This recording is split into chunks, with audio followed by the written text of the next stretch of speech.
You manage a Microsoft 365 E5 tenant with 500 devices onboarded to Microsoft Purview. After enabling Microsoft Purview Audit, you need to monitor user activity on generative AI web platforms.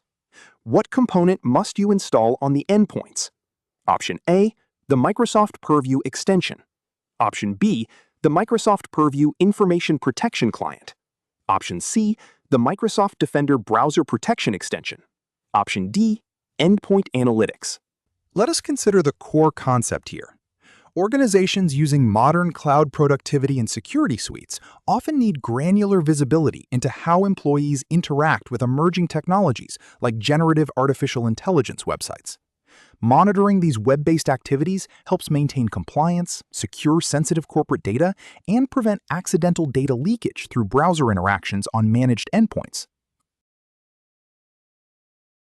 In my view, the correct answer is option A, the Microsoft Purview extension.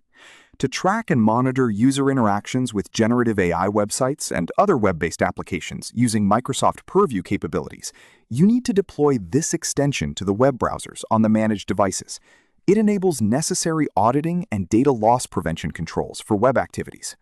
Let us look at why the other options are incorrect. The Microsoft Purview Information Protection Client is primarily used for manual and automatic labeling and protection in Office applications. Microsoft Defender Browser Protection focuses on security features like anti-phishing and malware defense. Finally, Endpoint Analytics is designed to measure device performance and hardware reliability rather than web activity auditing.